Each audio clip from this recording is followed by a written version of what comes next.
Or no? Oh, Chapter yes, 7. we're going to finish chapter 7. It's pretty much now. It's so annoying. So many No, notes. it's my favorite chapter so far. You wanna know why? I took IB math, and I know like literally everything you said in this chapter. Oh, good. It's amazing. Did you do bivariate data in IB math as well? When you had two of them, scatter plots? Yeah, it Regression lines and all was that a stuff? year of just nonsense. But my IB math thing was so good that they gave me an IB, whatever it's called. It was like an award and stuff. It was this international assessment that you have to take. Yes. And I waited till the last second because I'm myself. And I did it on track. If as age progresses, do people get faster in 100 and 200 meter races? And apparently they get slower, according to my dad. As age. As they age, as high school students get older, at least the ones in this Mount Vernon race, they were getting slower. Like from freshman year. Yeah, because freshmen were faster. That doesn't make sense. That doesn't make sense, but that's what the data proved. And like the data was professionally taken. Okay, we're going to go back to estimation. This is the last thing in this chapter. And then we move on to chapter 8. So we're going to finish that example that we started last time. Not my work.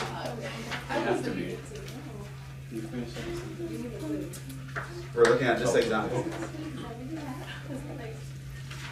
Great.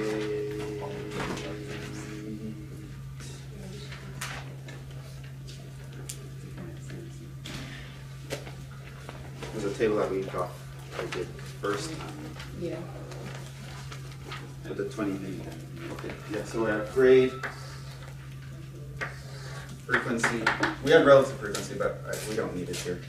So this was the 50 to 60, 60 to 70, 70 to 80, 80 to 90, 90 to 100.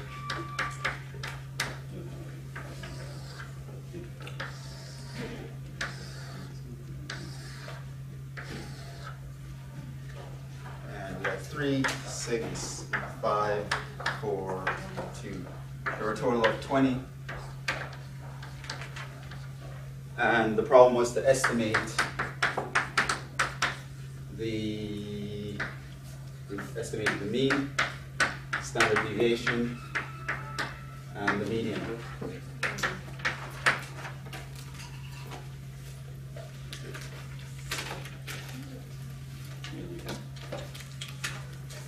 Okay, so let's go over this. We did the mean and standard deviation.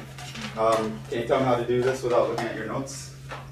The mean? We'll redo them. Yes, the mean. So find the mean. 55 times 3, 65 times 6. Right, so we sort of assume the ideal scenario, since the mean goes towards the center anyway, we assume that all numbers are in the center of our intervals here. So I have 3 55s, 6 65s, 5 75s, 4 85s, 2 95s. So basically I add those for the mean. So my x bar here, if I look at those grades as x's, would be 3 times 55 plus 6 times 65 plus 5 times 75 plus 4 times 85 plus 2 times 95. Divided by the total number of numbers there are, that was 20, which gave us what? 4. The mean was 73.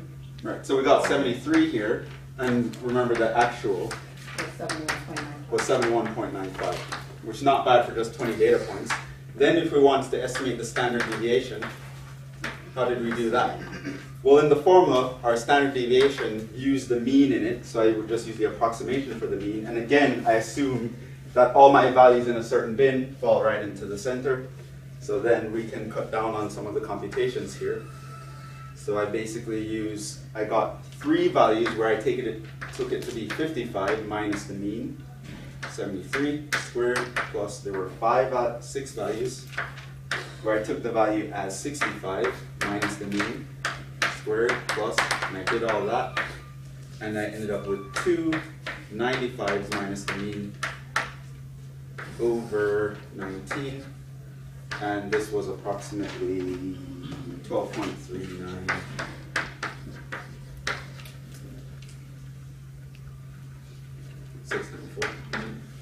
And like I said, the actual here was 12.2838.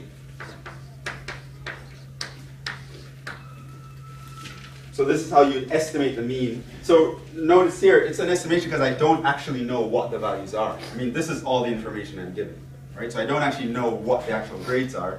So I'm kind of approximating things just by assuming the ideal situation that they fall right in the middle. And I actually can get an answer that's pretty close to what the actual answer looks like. It's scary how that happens, but that's true. So that's where we stopped last time, from the mean and the standard deviation. Now I'm going to show you how to estimate the median.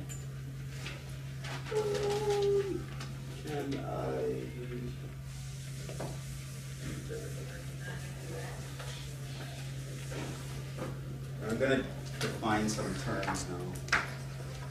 So they're estimating the median.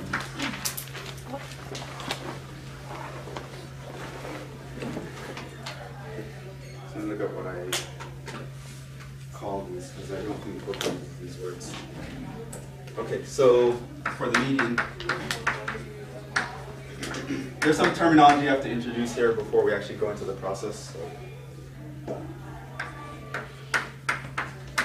we use what's called linear interpolation, a very common technique.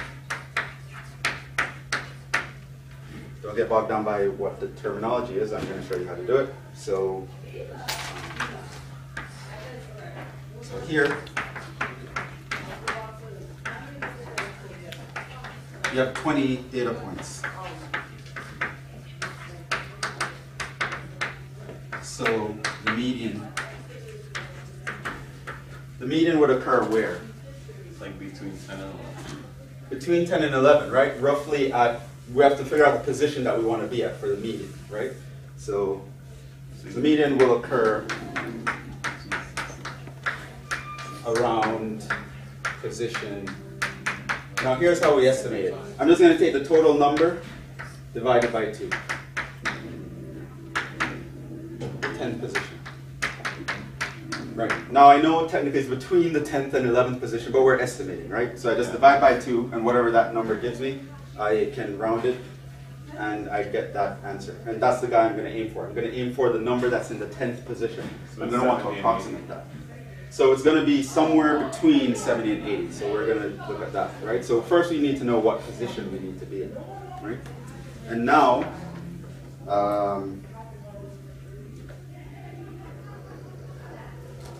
so what do I call this?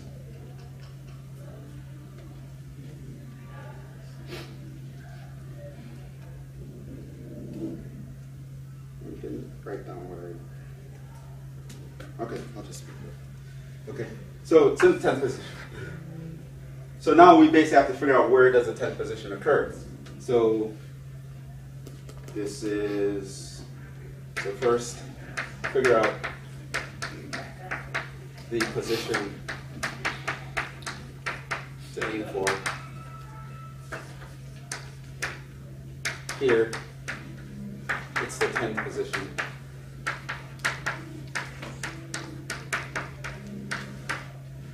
Two, the next thing you're going to do is figure out what bin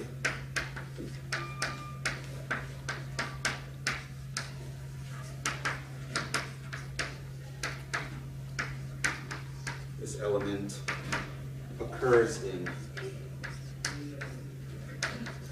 Right? Now, one way you can do that is just by looking at the cumulative frequencies. Right, so I know the cumulative here is 10, this would be 9, and then this would be 14. So I know the 10th one happens in here, right?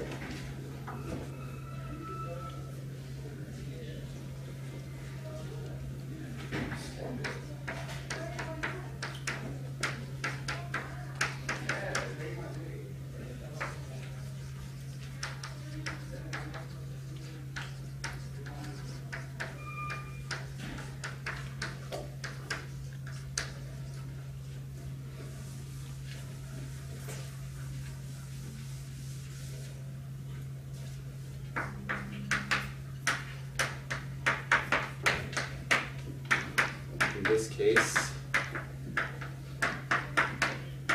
it's in the 3rd bin. Right, so here the 10th position occurs in the 70 to 80 bin.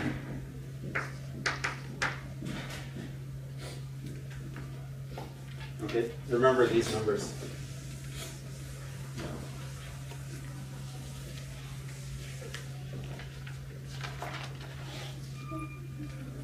Three.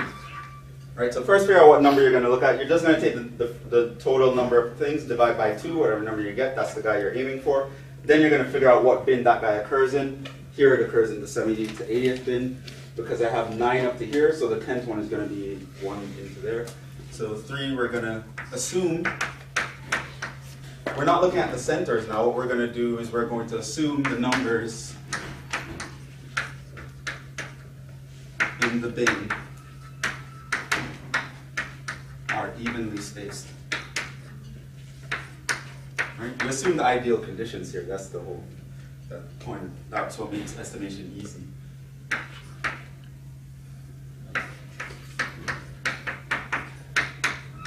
Come into the bin.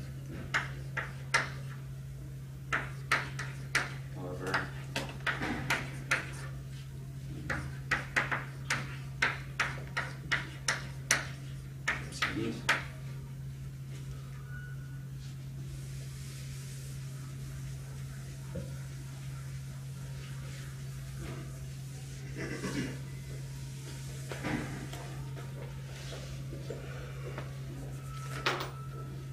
so how many steps would we need here into that second bin?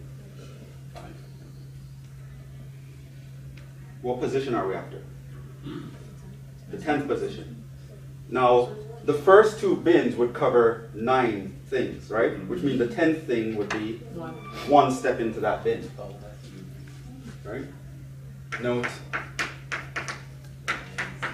the 10th position is 1 step. I call it a step, I don't remember what you would call it. Into the 70, 80 bin.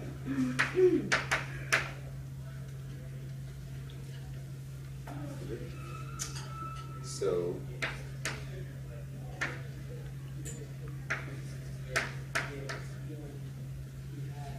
here, the number of steps needed is 1, right? 4.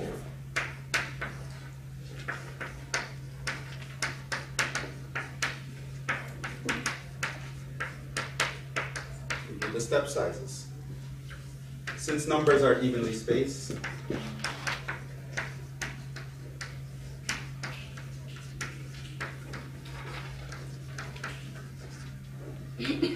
and step size equals the difference between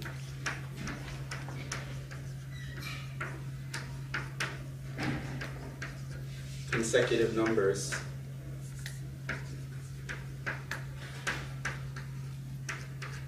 how would I actually find that step size? Divided by 5. Right, so it'll be 72. Then 12 times 2. We have that step size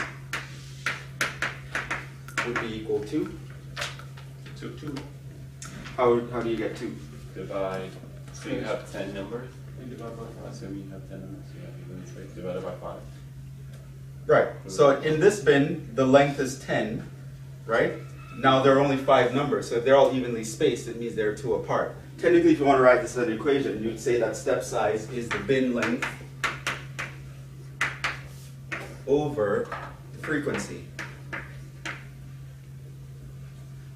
So in this case, this is going to be 80 minus 70 over the frequency, which is 5.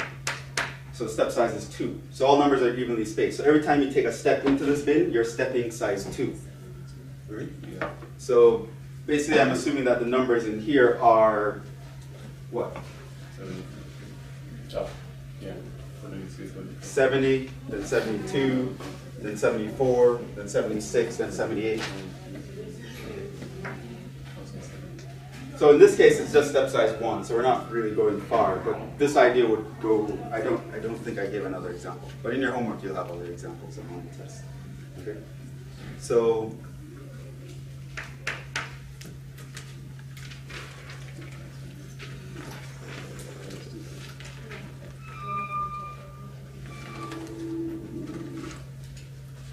So here's the summary of basically what we want to get at. So 5. Now your median is going to be equal to the left endpoint. Can I erase that board over there? Can I erase this? Yeah.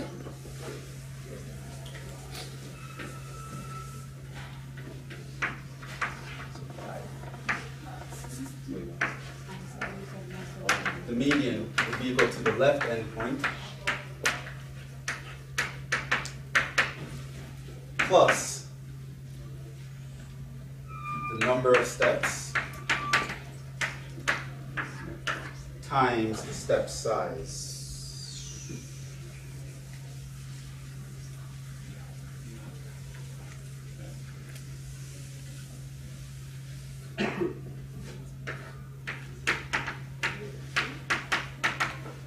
So remember, step size, that's just this formula, right? You take the length of the bin, so you're going to take in this interval, you're going to take this number minus that number, that's the bin length. And then what you're going to do, divide by the frequency, how many numbers are actually in the bin, right? And once you do that, you get what you call the step size. The number of steps is just the number of times you need to count up to whatever gives you the median. In this case, it was the 10th number. So up to here, I have 9 of them, which means I need 1 step into this. So the number of steps in this case was 1.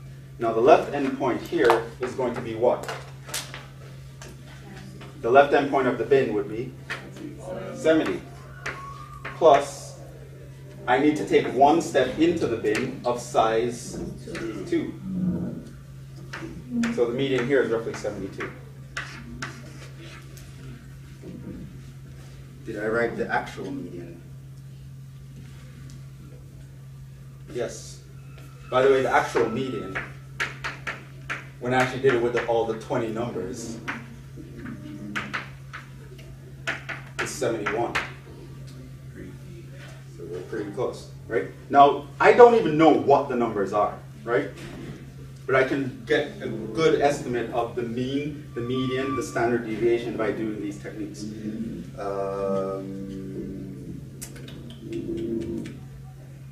And that's it. That's all we need for chapter 7. Finally. It was a long chapter. Okay. Let's sort of talk about, because it was a long chapter, I should probably tell you what the highlights are. That was chapter. Do you have any questions on what happened?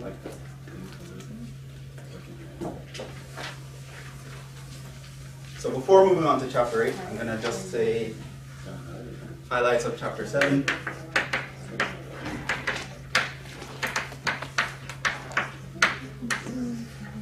Basically what you need to know.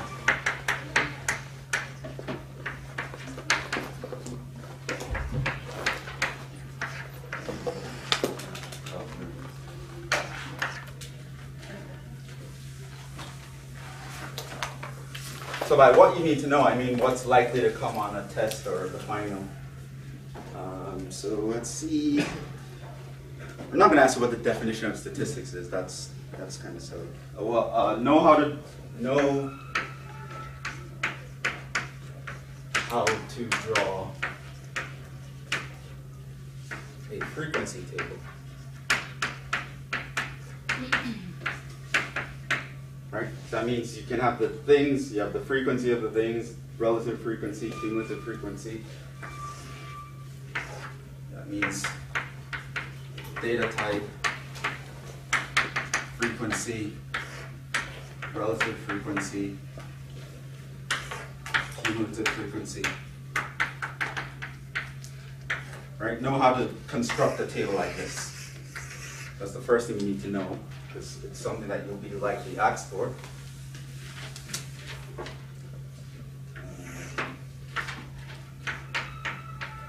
Know how to draw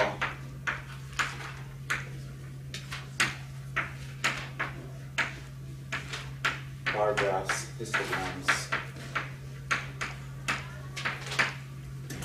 box plots,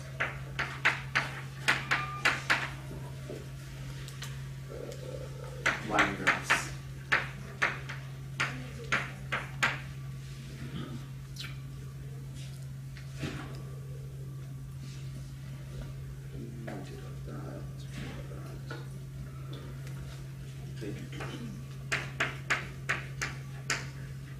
know how to compute mean, median, mode, standard deviation.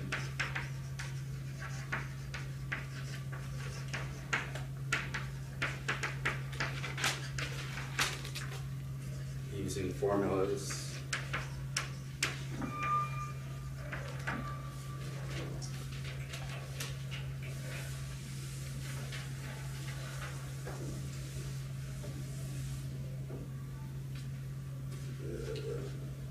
What else is important here?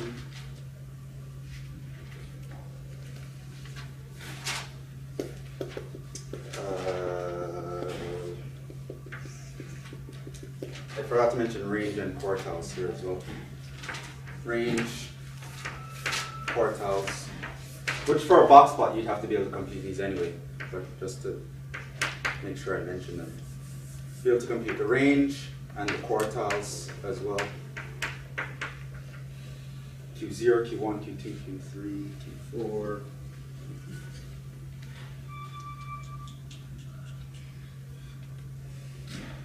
I don't often ask for interquartile range, but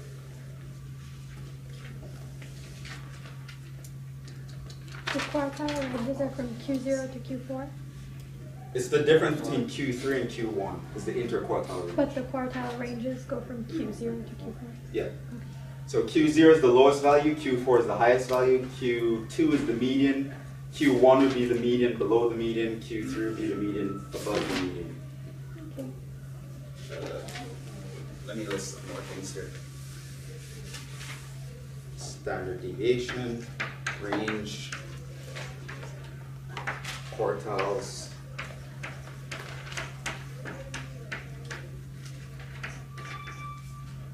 interquartile range. All right, so these all have formulas for them. Anything else that you have to?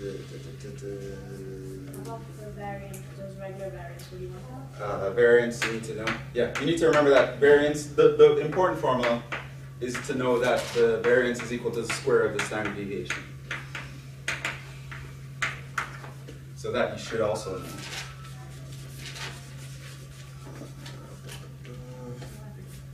You need to know the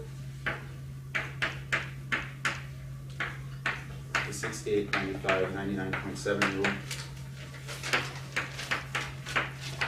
You know the range rule.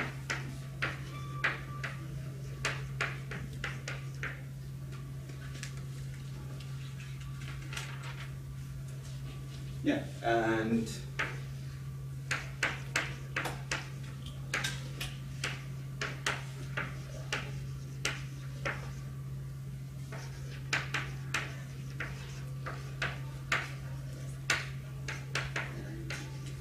I actually do this on the quiz, I think. So know how to put things in bins yourself. So I can give you a list of data. You need to know how to create bins and throw the numbers in. And then, of course, the last thing I just did, estimate mean, median, standard deviation from the bin data.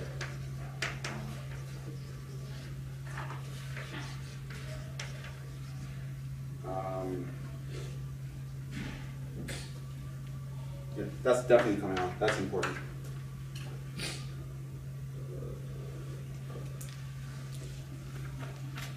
Semi-important. Things like this is important. This one is important. And graphing is important. Especially like bar graphs, histograms, box plots. Line graphs I don't ask often, really. Yep, that's chapter 7. You need to know this for chapter 7. So once you go through all your homework and everything and you're studying, make sure you know all these points. And you'd be good with chapter 7. There's always at least one question. This will definitely come on a test and the final. Right, so that estimation stuff that I gave you, that we just did. Yeah, and you'll definitely have to calculate these on the final. Probably draw a histogram or something like that as well. Yeah. that's it. Any questions before we move on to chapter 8? So our quiz is on Yeah, there's a quiz on it.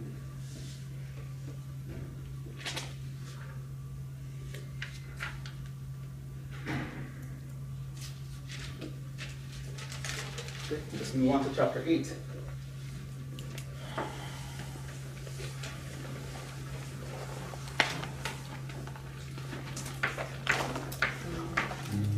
This chapter is entitled Bivariate Data.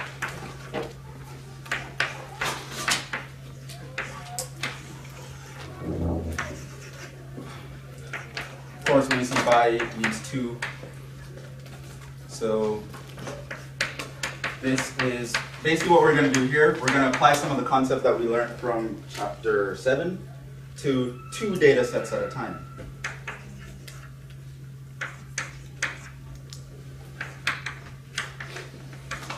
So like correlation. Yep.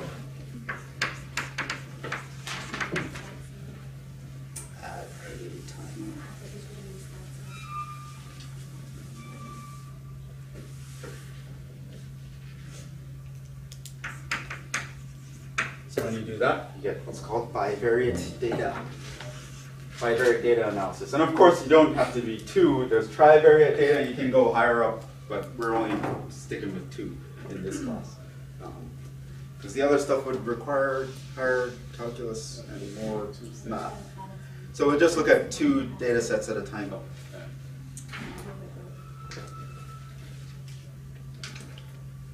So we're going to start. Pictures. One important graph here with bivariate data is called the scatter plot.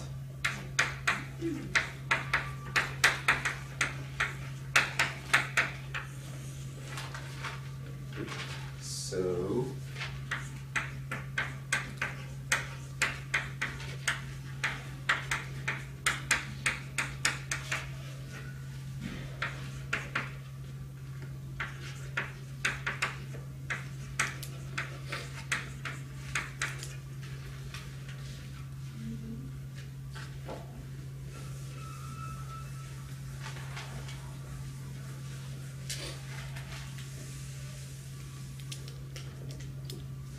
So we're looking at data where each data point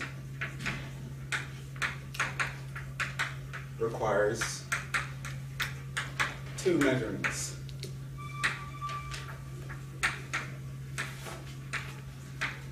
Right? So obviously the idea is in life, sometimes you're not always just looking at one thing. You're looking at multiple things at the same time. Right? So you might want to look at the height and the weight of individuals at the same time, not just their height and the weight separately. Sometimes combining them gives you a lot more information. So right, so for each person you can say we're measuring the height and the weight of this person, right? So the height is X, the weight is Y. And you can make these a point. Each person would have 2 values associated with them. And so you're not only having one value like in chapter 7, you have a pair of values for each data point, right? So when you're in that situation, you're in the bivariate data situation. So example,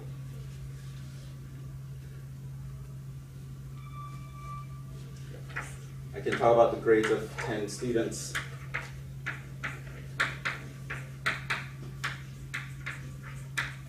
Right? Where I am, do I have enough space for this?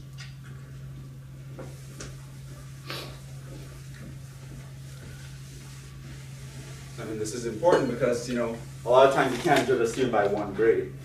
Because that wouldn't be good for some people. So let's say I measured 2 grades per student. There's exam 1, and then there's exam 2. So each person, I take 2 measurements for that person. So I don't judge them by a single grade, I judge them by 2 grades. So here's one student that he got 51 on exam 1, and he got a 70 on exam 2. Yay, he improved. And then there's a 57, but he dropped to a 54. And then there was a 62, where he dropped to a 58. There was a 64, where he raised to a 68. There's a 73. He raised to an 83. No girl in this class? Yeah, well, she got a 77. There you go. went down to a 60. 79, 74. No 100 either, huh? No, it's Jhevon's class. Oh man. Still ran out of space. 82, 88. Continue over here. Exam 1, exam 2. 92, 85, and 98, 96. Right, so here are the grades for 10 students, right? So each line represents one student, right? Got a 51 in exam 1, then a 70, then I got this, and then that, blah, blah, blah. Right, so for each student, I'm measuring 2 data points, right? So this is student 1, student 2, etc. Right? So exam 1, I can think of that maybe as X, and exam 2, I can think of that maybe as Y. And so now if I say something like, draw a scatter plot,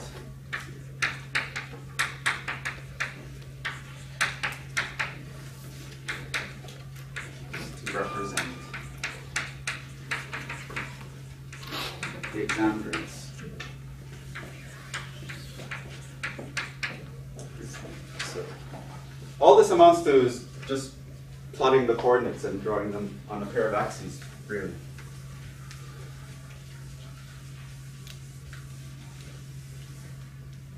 Right, so let's actually do that. Idea, plot the coordinates.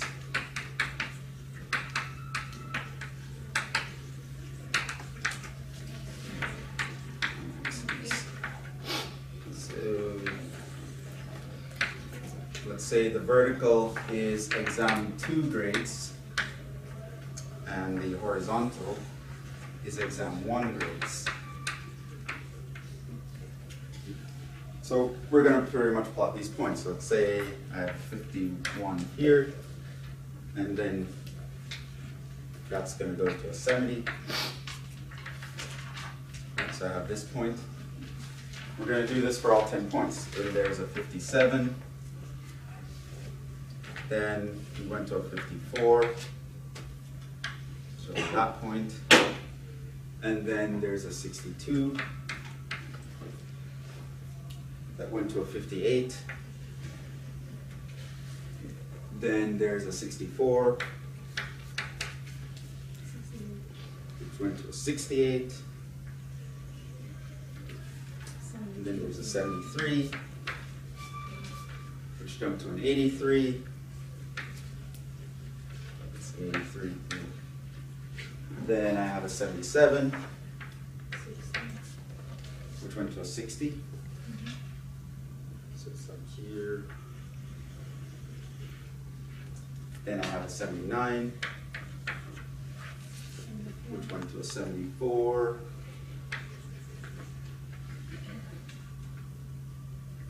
Then I had an 82, which went to an 88.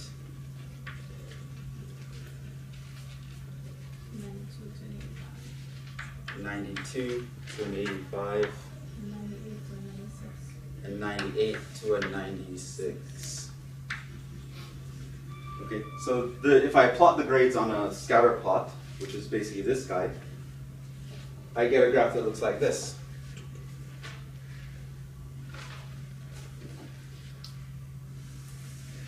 So now here's the question. Remember why we do this whole statistics thing, is to be able to answer questions about the data that we're looking at. What impression do you get of this class? The higher the first exam, the higher the second exam. Right, there's something called a trend, right? So, which we're going to talk about in chapter 9, we'll talk more about that. Where if you kind of look at what's happening to this data, it seems like it's overall, it's rising. So you can sort of say, over time the class seems to be doing better on average, right? But I guess it kind of depends on how you plot them, right? If you sort of started with the kid that got a 98, but you wouldn't really, because you number this that way. But it gives you an idea of how things are going, which in chapter 9 we'd really get to that, but I just want to show you what a scatter plot looks like. In general, we'd be plotting a lot more points, and you'd use a computer.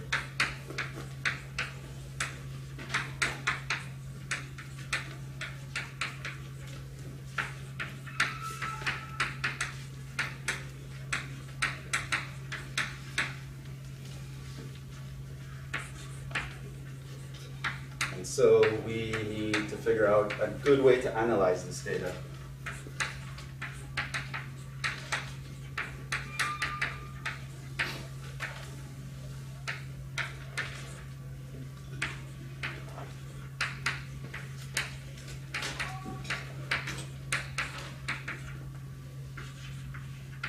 Right, so I mean, here we just have 10 points. It's not that big a deal to like just talk about this information. But what if you had thousands of points? Then we start to get, it gets really hairy when we want to make predictions about this data. So what we're going to do is we're going to start analyzing this data.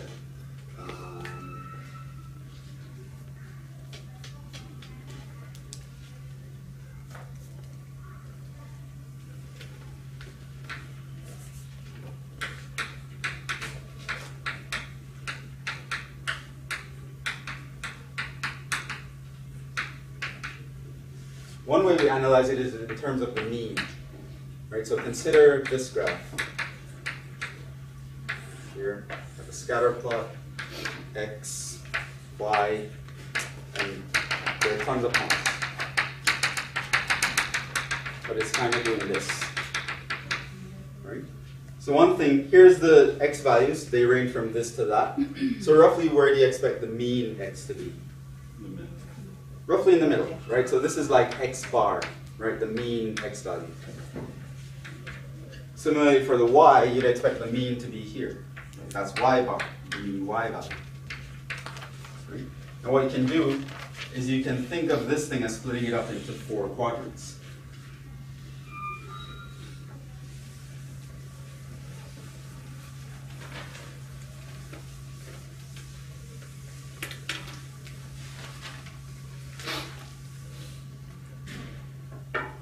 Now remember that thing where we saw in the standard deviation formula where we looked at x, the difference between each x value and the mean? Right, so let's say we looked at that here.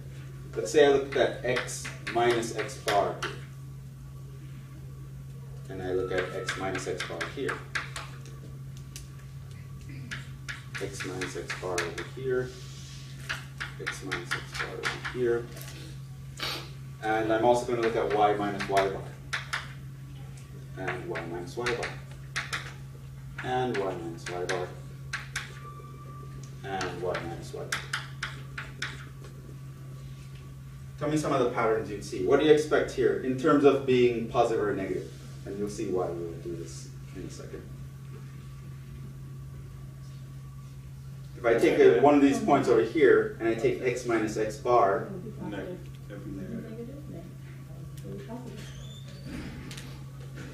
well, where's x bar?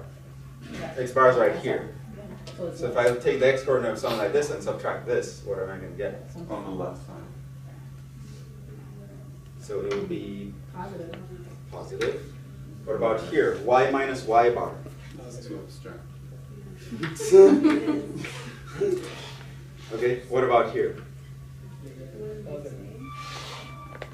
That would be positive. X minus x bar would also be positive. What about y minus y bar? Negative. Negative, because the y coordinates here are smaller than that. So if I take y minus y bar, I get a negative. What about over here? Negative. This would be negative. Negative. Negative. Positive. Positive. Okay, so Now, Wait, what are we looking at? Because I don't I have see no idea what you guys are doing. I'm looking at the difference between the values and the means. but wouldn't you consider x bar? I'm thinking x bar will take the entire left side. That's how much x bar. Yeah, like for x, the x minus x bar on this side, it'll always be positive. Right? Because your x coordinate minus that x coordinate. Okay. Right? I'm taking an x value here, subtracting that x value, I'll get something positive. Okay. Right? Once I'm on this side, I'll get something positive. If I'm on that side, I'll get something negative because I'm taking that value here minus that. Oh, I see. Right? Similarly for the y, once I'm above this line, if I take that value minus this value, I'll get something positive. If I'm below this line, if I take that value minus this value, I get something negative. Right? This will help us segue nicely into, do we do that in this chapter or chapter 9? well, we'll do a lot more in chapter 9, but we'll actually get to the correlation coefficient here and the R. Yeah, so we're going to get to it here if we have time. Okay, so you look at these sign differences, right? We're going somewhere with this. Now look at the product. The idea is we want to look for patterns. One of the ways we find a pattern is by doing this analysis. X minus x bar times y minus y bar. Right? Now if I look at the product here, the product will have what sign here? Positive. The product would be a positive sign because it's a positive times a positive. What about this sign here? Negative. Right, it's a positive times a negative, so there's a negative sign here. Positive sign here.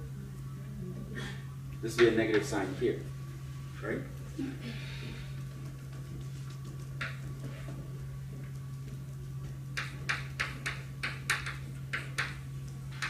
Note that points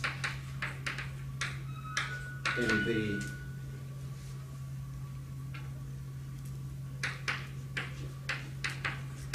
top right, bottom right,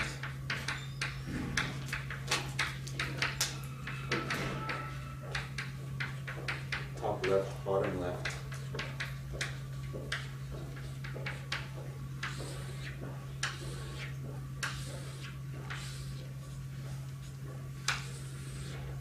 So right now I'm looking at locations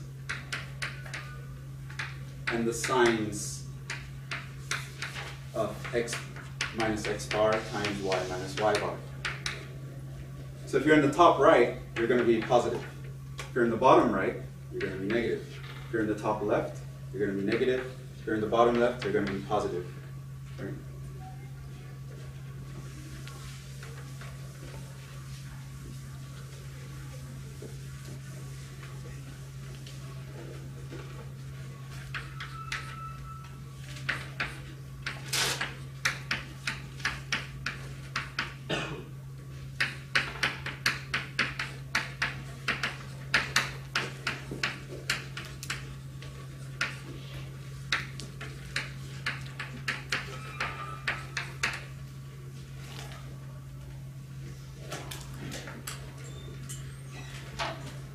So basically I'm going to look at this kind of expression for each data point, and we're going to build something up.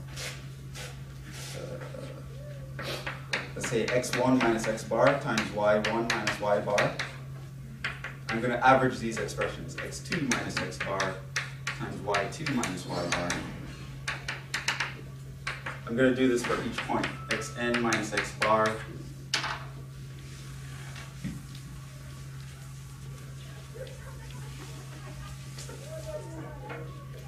times yn minus y bar.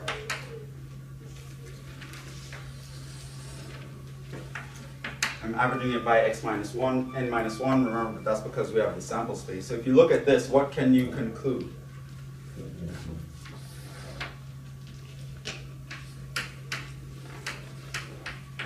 Suppose this expression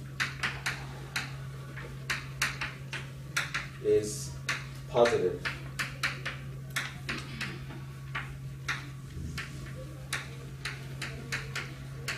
Now let me ask you this. Where would you expect most points to be? Right? So I look at the average of all these values, right? And let's say you get a positive number. What region that I just set up of these four would you expect the points to be in? On the top right. Oh, top left.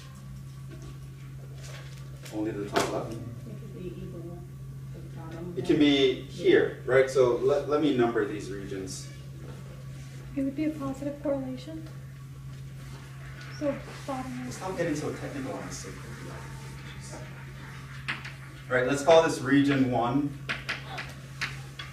region 2, region 3, and region 4. So if I take this on average and I look at the sign and I know it's positive, I expect most points to be in region 2 and 3, right? So if overall I get positive, that means that these guys are dominating. I might have a few guys over here and here, but overall most guys would be in these two regions, right? So if I look at that expression and I get a positive, I expect my points to be going up, right? I'm sort of trying to get the idea of trend in some sort of mathematical interpretation in terms of science, right? Whereas if I know it's negative, I expect most things to be here and here, right? I might have a few stragglers over here, but overall, most things would end up in here and in here, right? Because I'm adding all these guys up. And most of them would be negative, means they'll fall here and here, which means you'll expect the points to go in that fashion, right?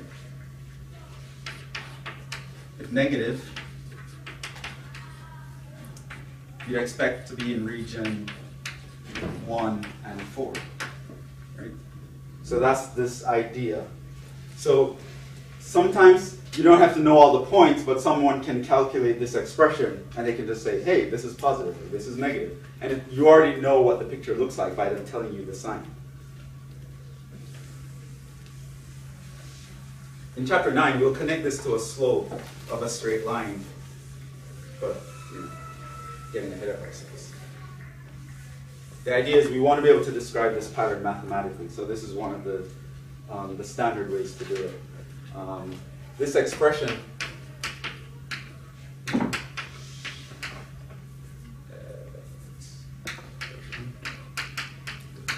is called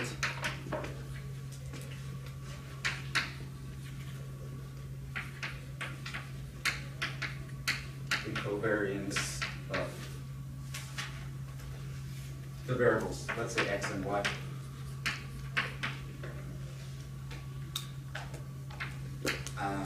Is denoted by, you're at C with a little xy, and that would describe this expression, x1 minus x bar, y1 minus y bar, plus x2 minus x bar, y2 minus y bar, plus xn minus x bar, yn minus y bar.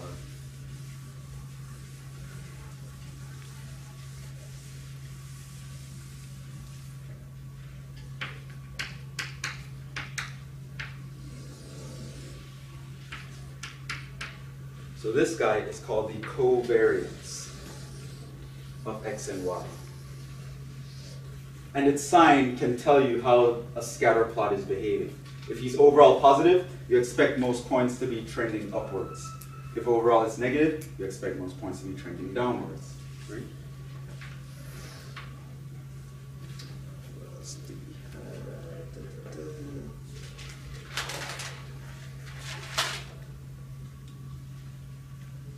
What would n be? Come again?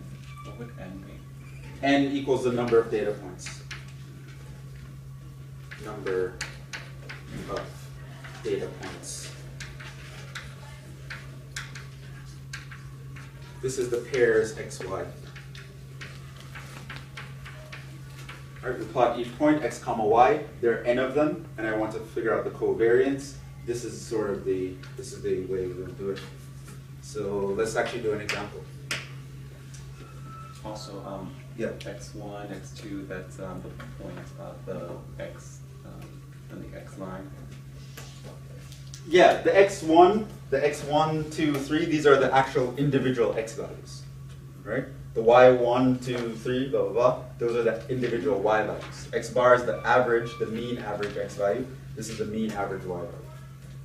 Okay. We're going to compute them. So compute the covariance for the 10 grades in the first example.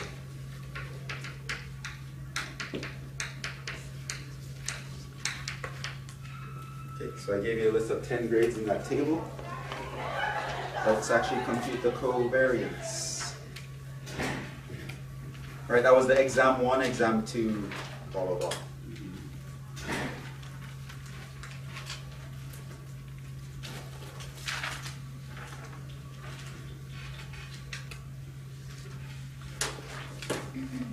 erase the table, but I have it here. To save on time, I actually computed these numbers before. So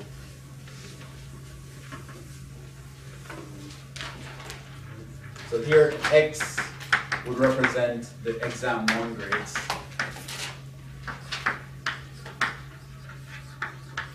And Y represents the exam 2 grades.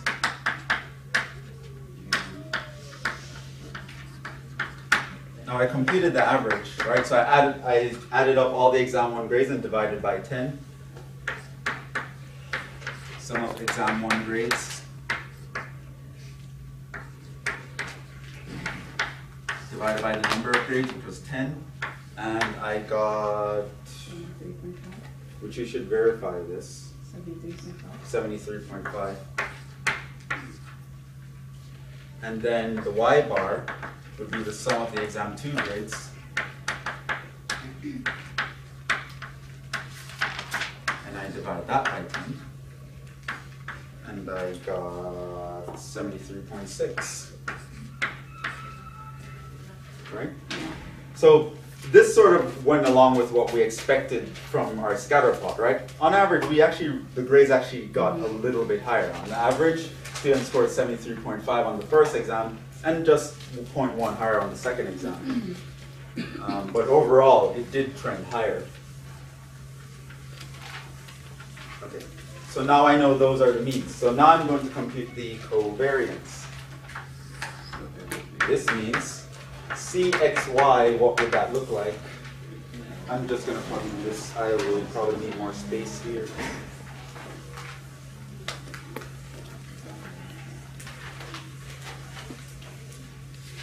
I'm not going to write down all 10 numbers, all right?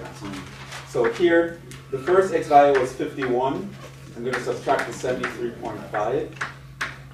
Then the next value for Y was 70 minus 73.6, right? This was the first exam 1 grade for the first student, then the second grade.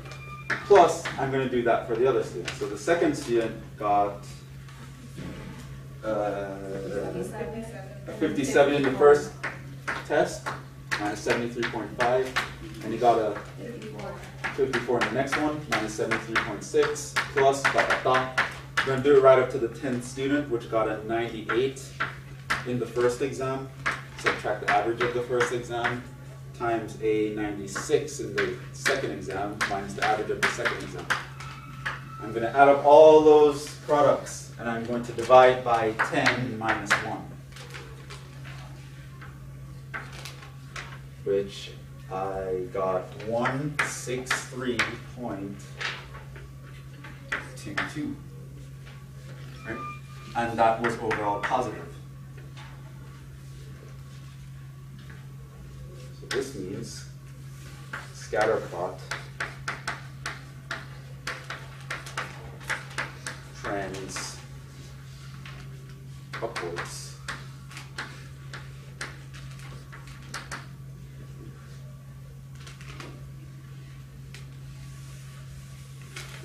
So for bivariate data, for example, if we say that the covariance is positive, basically what we're meaning, you expect an upward trend. And us saying the covariance is positive is us talking math talk to basically say the points go up. So Yeah? we have a graph, and I thought if it was positive, it landed between 2 and 3. Something like that. Yeah. Most points should be between like 2 and 3. Okay, so that's just one of the results that we get from finding the conversions. The second one covariance, is that yeah. we know it says an upward trend. So remember, they're actually the same thing. That's what we're saying. When we had these 4 quadrants, when I plotted the grades last time, we had like, guys, it looks like this. Right? So it's like most guys were here.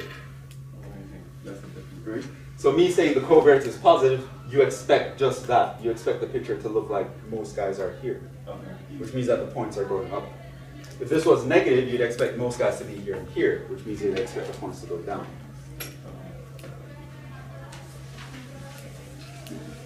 Now in your homework, scaling is going to be an issue.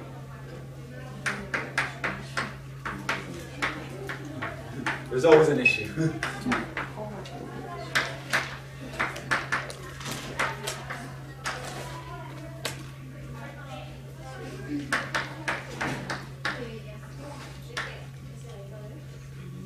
Right? So scaling is because things change over time, and sometimes you want to predict how things will behave based on how they scale. So let's say X and Y were two populations in an ecosystem or something like that. Right? Then you can talk about, well, what if this population doubled? Right? So it means all your X values, you multiply them by 2. That will actually change this number. Right? My average here would change as well as this guy would change. Right? So every time I try to think of, imagine what would happen if I scaled it? What if it doubled? What if it tripled? What if it cut in half? Right? These issues of scaling, it will affect this number. Right? So then, describing things in terms of covariance can get kind of clumsy when you're talking about scaling things, when you want to predict how things will behave under scale. So one way you get around that is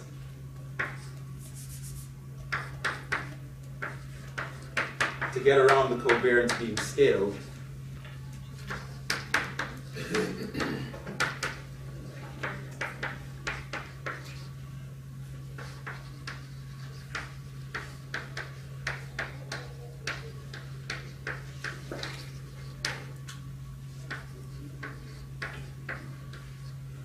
We use the guy that Alba mentioned earlier.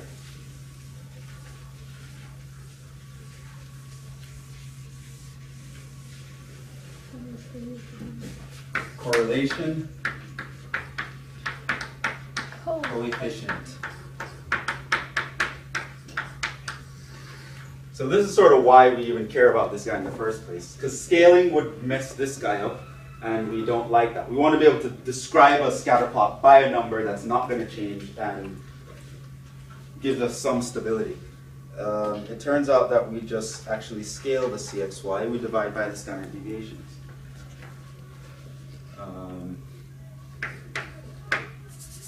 This is denoted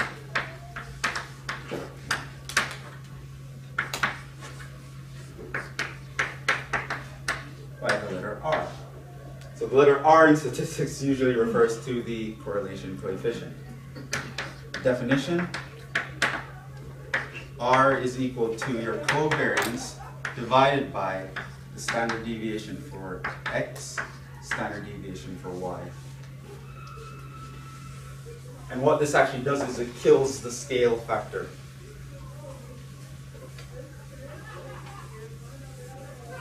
So if you scale things in the top, dividing by these guys would cancel out the scale that you just put in.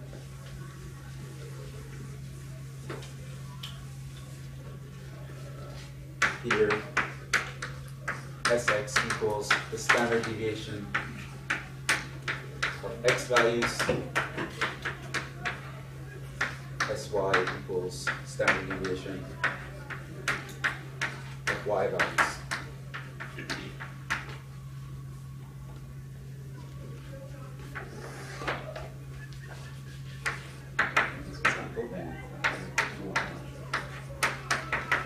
Compute the correlation coefficient. I hope I computed that.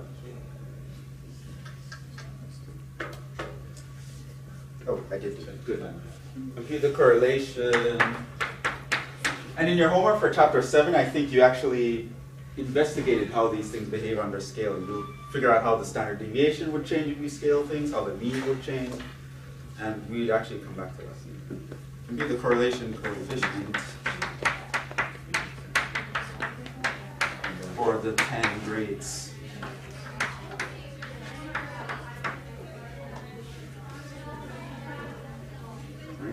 So we already computed the CXY. Now I'm going to compute the SX and the SY.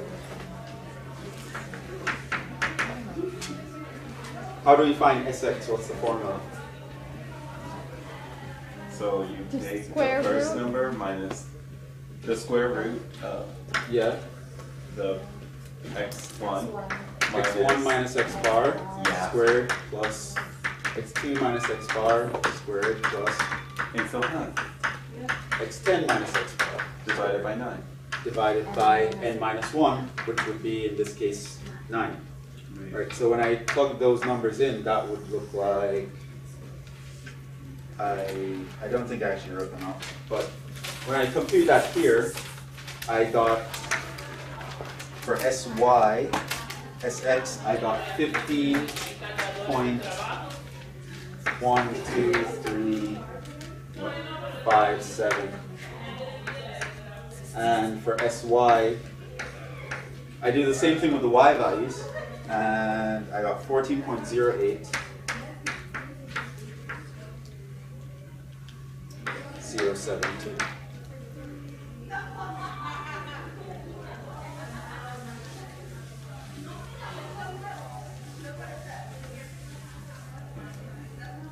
This means R would be CXY divided by SX times SY. CXY I got what before? 163 point 162.22. 162.22. So I was I got 163.22, and then I divide by both of these guys. So I divide by 15.12357 times 14.08072, and ultimately I got 0.766.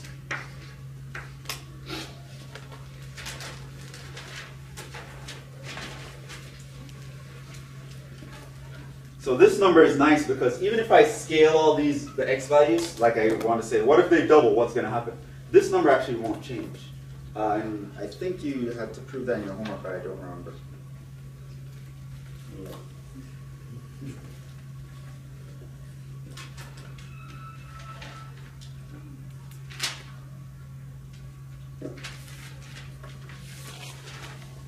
So why do we like this R? So if it asks you to scale, is that a thing?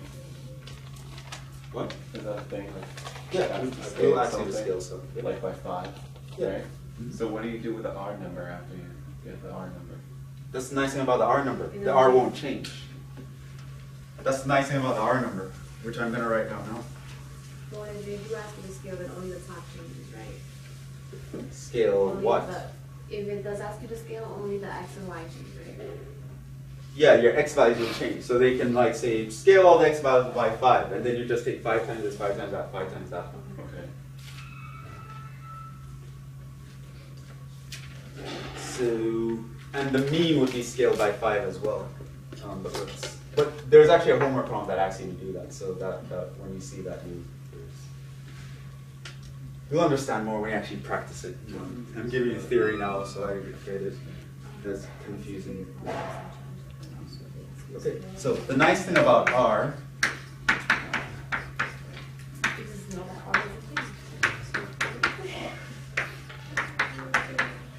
is that it is not affected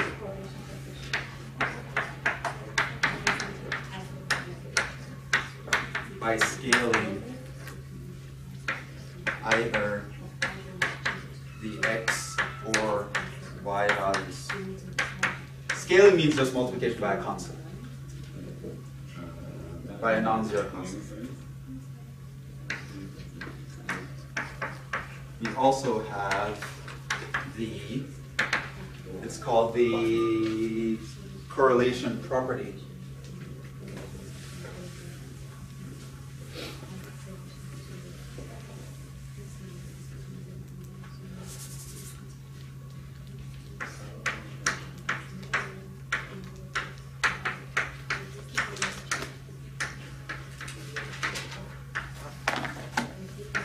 It says for bivariate data.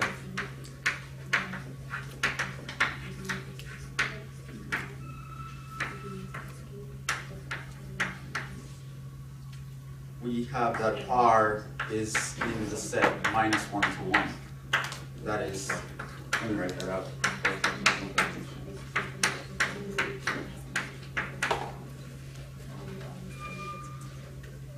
This is a very important thing to know. And if you read your syllabus, remember one of those big mistakes that you should never make? Yeah. Yeah, this is one of them. Your R value should always be between -1 and 1. It should never be outside that range. Get R equals 2 or something, just like scratch it out. If you don't know what to write, don't write anything. Okay. Is that the It rule? has to be, what? Are you going to give us a 0 for the whole difference? No, just that question. Oh. Probably. Right, so it has to be between -1 and 1. It cannot be outside that range. It will always be between -1 and 1. So it has that nice property as well. The numbers never get really big, right? So you'll notice here, this guy was like 0.766, so it's a relatively small number. The actual covariance is like 160 something, right? Your covariance can get huge, but R will always be between -1 and 1, and it will never change even if you scale all the numbers. So that's a nice property, right? Gives us some stability. So that's the important thing to know. It will never be outside this range, always inside that range. Computer, it's not here, you did something wrong, go over your work, double check. More properties of this number.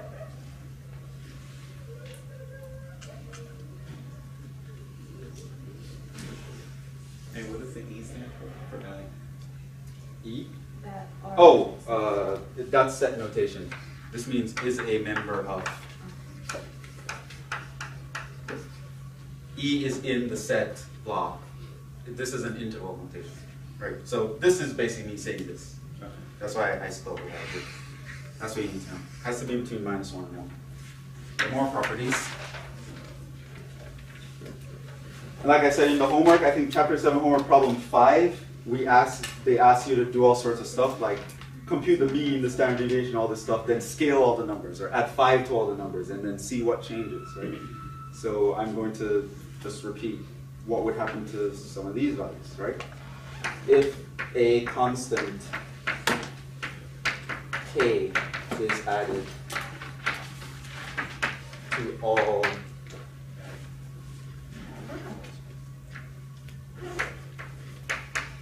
values in a data set,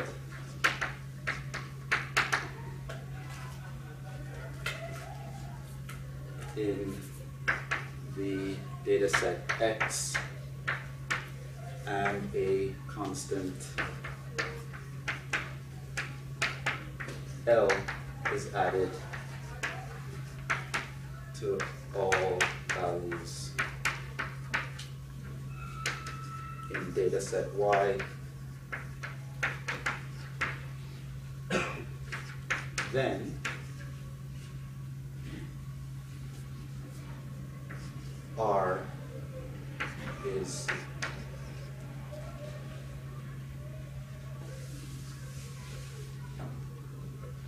R will remain unchanged. So not only is it invariant under scaling, it's actually invariant under addition of constants, right? So if I add a number to all the x values and add another number to all the y values, R actually stays the same. It doesn't move. But So it's a very powerful thing. But everything else would change, right? Some things will change. When you go through the homework, you'll see what will change versus what won't. I was hoping you'd just give us the answer. No, you're going to do it. You're going to do it in chapter 7 homework. You don't have to tell you the answer. You're going to do it.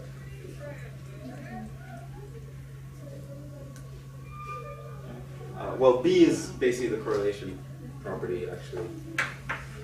If every x value is multiplied by a positive number k, and every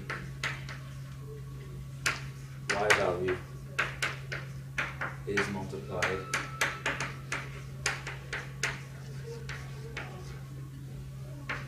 by a positive number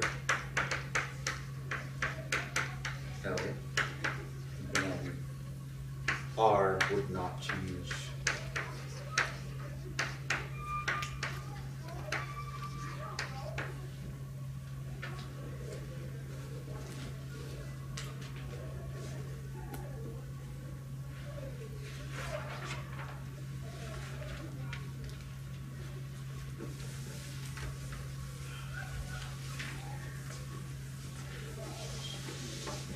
So there are times when I might ask you, what if I added 5 to all the values? What would R be?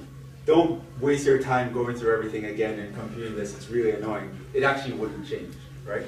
And there are predictable ways all the other values would change as well, so you'll know the answer without actually going through the computations again. In the end, we see these patterns.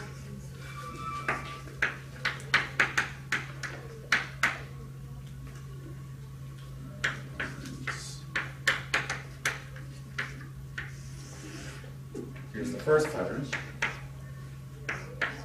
If R is close to +1, then the points in a scatter plot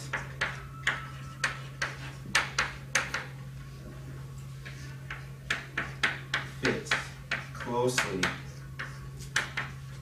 to a line of positive slope.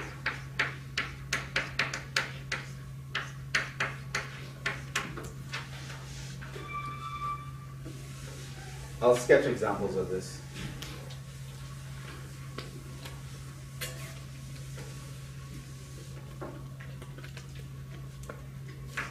And this means the data shows what we call it is strong positive correlation.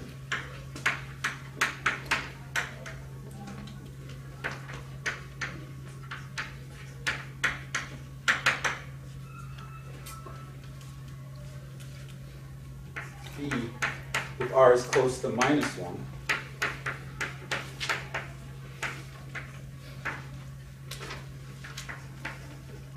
then the points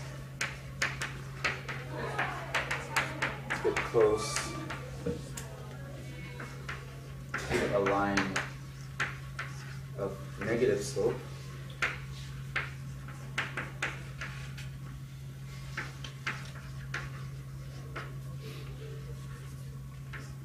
Here we say the data shows strong negative correlation.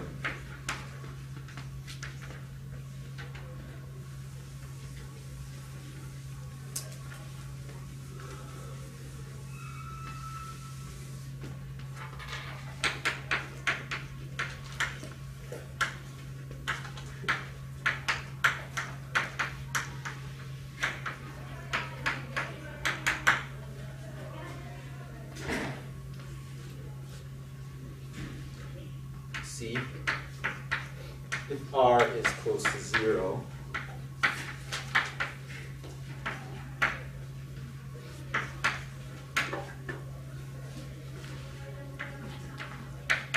then data shows weak or no linear correlation.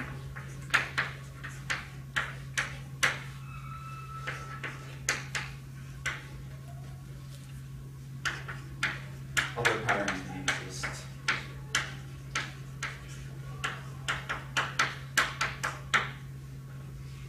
Okay, copy those down because I'll need space to sketch examples of this.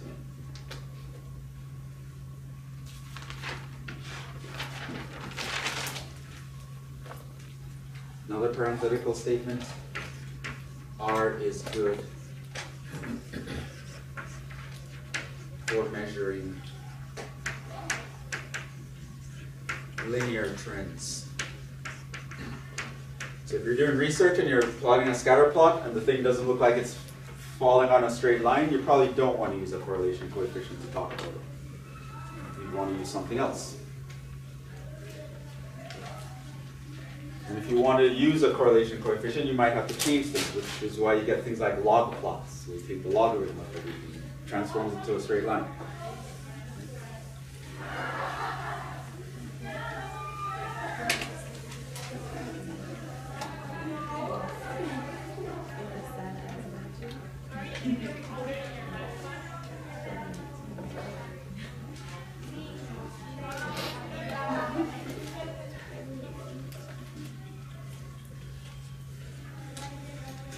You have a copy done?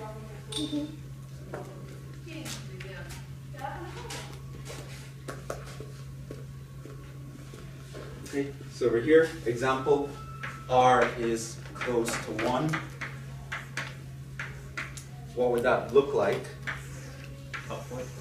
That means you have X, Y, not just upwards, but they fit very tightly upwards. So it's like they're super close to a line with positive slope.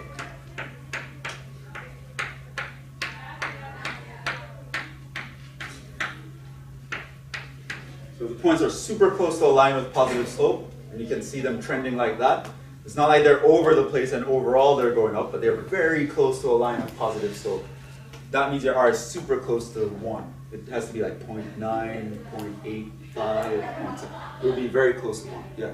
So, like what you said about the slope right now, if the slope is like a positive number, Yeah. say The 8. slope could be anything. It could be even less, but they No. fit very close to it. Oh, okay. Right. The number for the slope we don't know. Right. We can figure it out. That's chapter 9. But for now, we just know it will fit close to some line of positive slope. The slope can be determined later. This line, by the way, is called a regression line. We get into regression analysis in chapter 9. But that's what it will look like. And you can predict a lot about the data. We'll talk about predictions as well. Even though correlation doesn't imply causation, we'll talk about that too. But yeah, if your scatter plot looks like this, you'll know that your correlation coefficient will be close to 1. That's what it would look like. If your R is close to -1,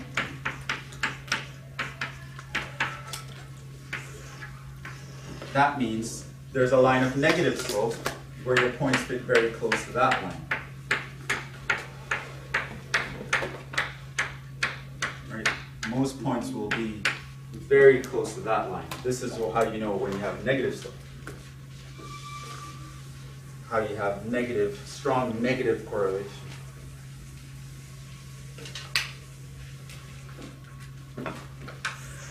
If something like R is close to 0,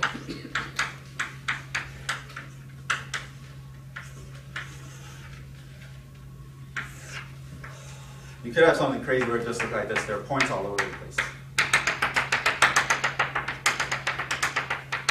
Right? They don't seem to fit close to any line. They're just all over the place. You just take a data trend line and turn it around.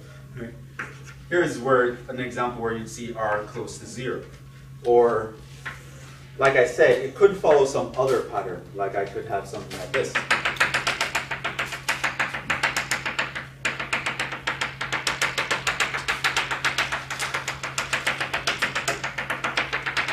In which case, it seems like the best fit curve would be a parabola or something, right? Not necessarily a straight line, right? So for something like this, I wouldn't even talk about correlation coefficients because it doesn't fit a line, Wait right? a second. But my R would be super close to 0 for a guy like this as well. But there's like a bell curve upside down. Well, we don't really talk about bell curves with scatter plots. Well, No. But the point is there's just some other pattern where it doesn't fit close to a line, whether a negative slope or a positive slope. So that's where we know that our R would be close to 0.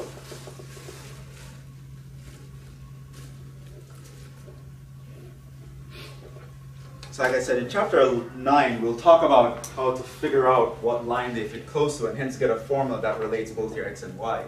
That's really chapter 9. Chapter 8 was relatively short. We're pretty much done. We just annotated. What? What'd you say? My hands are cramping. You didn't even write a lot. Come on. Drink some milk when you get home.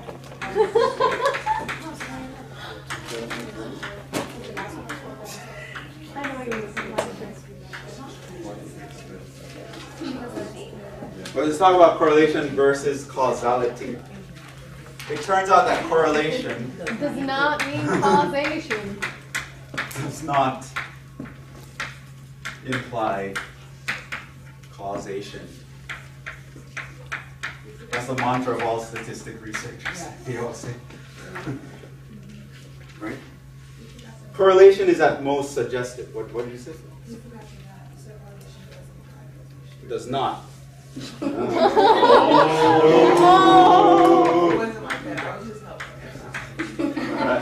she's a researcher, so I can't believe you forgot the knot. God. What is wrong with you? Okay. Here's some fun examples. Fun. Here are some things with strong positive correlations.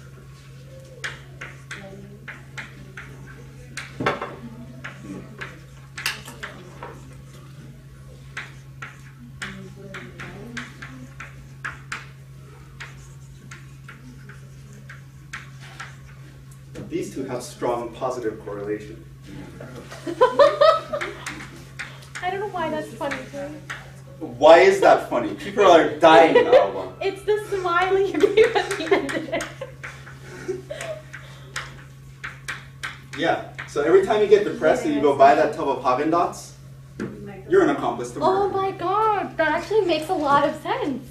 Ah, Like when you're really depressed and somebody's gotten you really pissed off, and like you can either go buy ice cream or you can Or you make can the kill laugh. them. Those are your options. Yeah, strong positive correlation. If you plot ice cream sales, well, if you plot ice cream sales, Like you can always Versus get therapy. murder. That's the third option. was it violent murders or was it murders? Well, I guess murder is always violent, kind of. well, Unless you like depends. poison someone slowly over a lot of years. Yeah, if you plot ice cream versus, I think it's violent crimes, but I'm pretty sure it's murder. It's gonna make it more and more. Yeah, it was like, yeah, I'm trying to make it more and more. Violence. It was violence, I remember. They have a strong positive correlation. The more ice cream you buy, the more violent deaths there are. As an individual or as a? It's like as a whole. Here's another one. This is like And then also, most ice cream is sold during the summer, you know, and then people have Yeah. more free time in the summer. And everyone's hanging out Yeah, outside. Everyone's in exactly. their house and during the winter. No one's going outside. No one's buying ice cream. Nobody's trying to kill people. No one's trying to kill anybody. It's Yeah. too chilly. Wait, So- hold on. I'm curious. Is this in Alaska or in in a warm place? Because Here's another one. Maybe it has to like more to do with the heat or something. Another strong I positive. get frustrated when maybe. it's hot. So you're gonna kill Like somebody? killing somebody. I'm worried about you guys. Something else with strong positive correlation. Or was this? No, this is actually strong negative correlation. Here's an interesting thing with strong negative correlation. Look up the studies and be informed. Stop buying so much ice cream. There's no correlation. There is no causation. Correlation does not imply causation. So just because you're buying Yeah, ice but cream. if you actually did the statistical study and you got that, you're like, oh my god, every time I bought ice cream, I killed someone. You know? It at least suggests something to listen to. You're like, what causes ice cream sales to increase? What's going on? And then you start researching into that. So at the very least, it can be suggestive in what direction you want to take research, but technically you can't really come to a definite conclusion based on this kind of study. Right? I just wanted to make that in importing lemons versus Lemonade. selling lemonade. traffic deaths. So Maybe you the put a truck lemon breaks juice, down and then all the It's lemons go on the negative. road. The more lemons you import from another country, The the less less traffic. people will die in traffic accidents. You know what? Because When people life aren't gives you lemons, you make no accidents. You make lemonade and don't buy ice cream, and less people die. Makes total sense. Here's my question. Who is doing this research? Like, who sat down like, I'm going to Yeah, find right. out the correlation between Like, let me lemons put and two things traffic? together. Like there are websites all over the place where people pair these two random things Is together. this what scientists do when they're drunk? They're like, Weird correlations. I know. It turns out the more I think I want to, it's something like, I think lemons was here.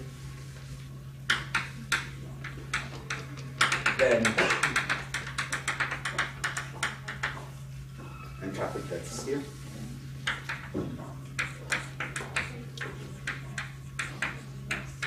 Right? If you plot lemons versus traffic deaths, the higher the number of lemons, the less traffic deaths there will be. And it's actually, it fits pretty closely. What is the R number? So I don't believe in front of the R number. I don't remember, it's super close to 1 though. It's approximately -1 here. And it's approximately 1 here. So yeah. That's the advice for today. Buy more lemons, buy less ice cream. You'll make a better world. Thank you. Life lesson. So that is chapter 7 and 8 for you. Homework for that is due on Monday. Or wait, 7 and 8? 5 more international. This ends chapter 8. This is the end of chapter 8. So can we just give you 7 on Monday and 8 on Wednesday? Nope. So that means the quiz is on 7 and 8? Yep.